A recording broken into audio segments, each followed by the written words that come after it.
Hello everyone, my name is Anuj Gautam. Here is question number 3rd, which is the last question from exercise 1.4 of class 10th. So question हम read करते हैं. First of all, the following real numbers have decimal expansion. The following real numbers have decimal expansion. कुछ real numbers जो हैं वो decimal के form में लिखे हुए हैं. तो decide in each case, तो हर केस में हमको ये डिसाइड करना है, decide whether they are rational और नॉट, कि वो जो नंबर्स हैं वो रेशनल हैं या नहीं हैं. End of the form P upon Q, और अगर वो रेशनल हैं, इफ़ दे आर रेशनल, अगर वो रेशनल हैं तो end of the form of P upon Q, तो उनके पी अपॉन क्यू फॉर्म में क्या होगा. And what can you say about the prime factors of Q, और आप अगर वो पी अपॉन क्यू की फॉर्म में है रेशनल नंबर, तो उसके जो क्यू का जो होगा हमारे फैक्टर्स होंगे, प्राइम फैक्टर्स, उनके बारे में आपका क्या कहना है. तो चलो ठीक है, फर्स्ट ऑफ ऑल हम फर्स्ट क्वेश्चन देखते हैं इसमें, जो हमारा फर्स्ट क्वेश्चन यहाँ पर लिखा भी हुआ है. सो देखो आप यहाँ पर देख रहे होंगे कि 43.123456789. अब 9 के बाद उन्होंने मेरे को डेड डेस्क कर तो दिया नहीं है, तो इसका मतलब यहाँ पे मेरा डिवाइड फिनिश हो गया है. सो दैट्स मीन यहाँ पर क्या हुआ, ये टर्मिनेटिंग हुआ या नॉन टर्मिनेटिंग हुआ. ऑब्वियसली बात है टर्मिनेटिंग हो गया होगा, क्योंकि अभी देखो नॉन टर्मिनेटिंग और टर्मिनेटिंग डेसिमल क्या होते हैं, ये मैंने क्वेश्चन नंबर 2 में ब्रीफ में अच्छी तरह बताया. सॉरी, क्वेश्चन नंबर फर्स्ट में मैंने अच्छी तरह बताया है ये आपको, टर्मिनेटिंग डेसिमल क्या होते हैं, नॉन टर्मिनेटिंग डेसिमल क्या होते हैं. तो वहाँ जाकर मेरी वीडियोस देख सकते हैं, ठीक है. बट मैं आपको एक बार रिवाइज करा देता हूँ. टर्मिनेटिंग डेसिमल वो होते हैं जिनमें पूरा डिवाइड चला जाता है. अब जैसे यहाँ पर हमारा 9 पे आकर रुक गया बिल्कुल, तो दैट्स मीन अब आगे डिवाइड नहीं गया होगा, हमारा यहीं तक डिवाइड फिनिश हो गया होगा, तो ये हमारा कैसा होगा, टर्मिनेटिंग डेसिमल हो गया हमारा, ठीक है. अभी हम नॉन टर्मिनेटिंग है, आपको मैं एग्जाम्पल से क्वेश्चन नंबर 2 जो हमारा नॉन टर्मिनेटिंग है. तो अब देखो, अब ये टर्मिनेटिंग है हमारा, टर्मिनेटिंग डेसिमल जब है हमारा, ये टर्मिनेटिंग डेसिमल है हमारा, ठीक है. और जब टर्मिनेटिंग में है तो टर्मिनेटिंग हमारा किस फॉर्म में होता है, रेशनल फॉर्म में होता है. तो इसका मतलब ये रेशनल नंबर भी है, टर्मिनेटिंग होगा तो भाई रेशनल नंबर भी होगा. अब जब रेशनल नंबर है तो किस फॉर्म में होगा, ये पी अपॉन क्यू की फॉर्म में होगा.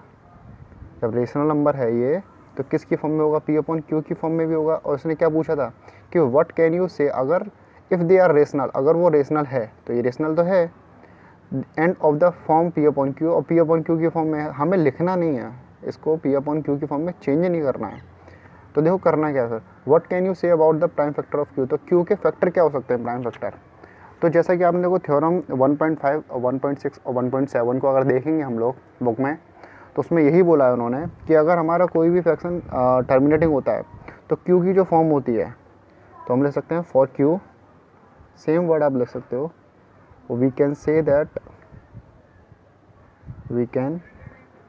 दैट द, ये मैंने आपको पढ़ाया भी था कि टर्मिनेटिंग डेसिमल जब होता है तो उसमें जो उसके फैक्टर्स आते हैं वो किस फॉर्म में आते हैं, 2 की पावर में आते हैं और एक 5 की पावर में आते हैं, और 2 और 5 दोनों की पावर में साथ में आते हैं. द प्राइम फैक्टराइजेशन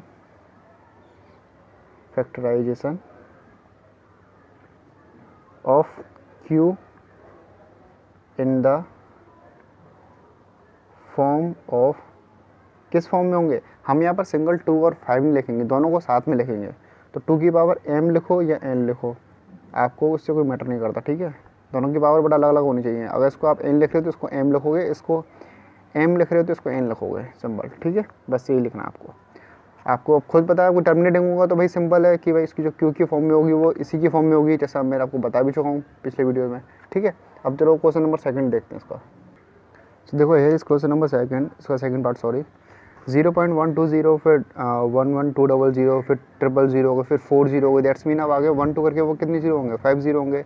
ऐसे आप करते आगे, तो इन्होंने इसलिए क्या लिख दिया, डैश डैश डैश डैश करके लिख दिया. तो ये क्या हो गया, हमारा नॉन टर्मिनेटिंग हो गया है. ये हमारा कैसा हो गया, नॉन टर्मिनेटिंग. जब हमारा ये नॉन टर्मिनेटिंग हो गया तो ऑब्वियस ये बात है क्या हो जाएगा हमारा, इट इज़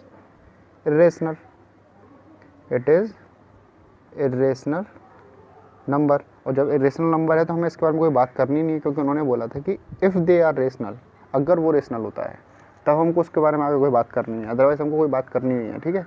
अब क्वेश्चन नंबर 3 देखते हैं, लास्ट पार्ट देखते हैं इसका.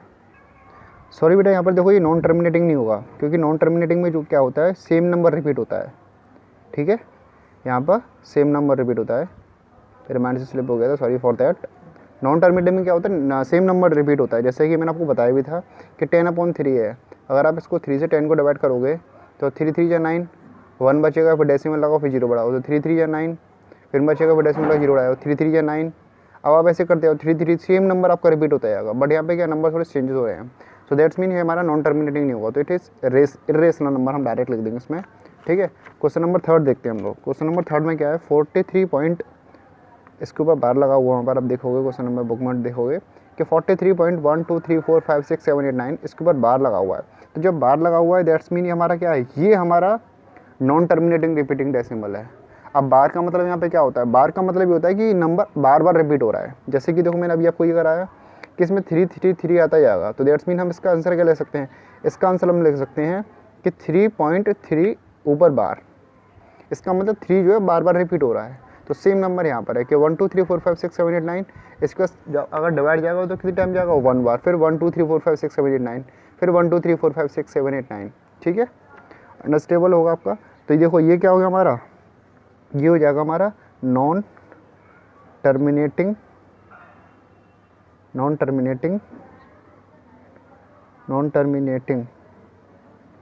Repeating decimal. रिपीटिंग क्यों, बार बार हमारा रिपीट होता है, ठीक है। ये हमारा बार बार रिपीट नहीं होगा, दैट्स वाई ये हमारा नॉन टर्मिनेटिंग नहीं होगा, बट ये नॉन टर्मिनेटिंग होगा क्योंकि बार लगा हुआ है।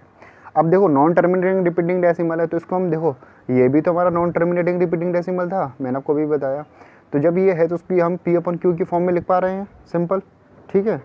तो ये क्या हो गया हमारा, रेशनल नंबर है रेशनल नंबर है, दैट्स मीन हमारा ये, ठीक है।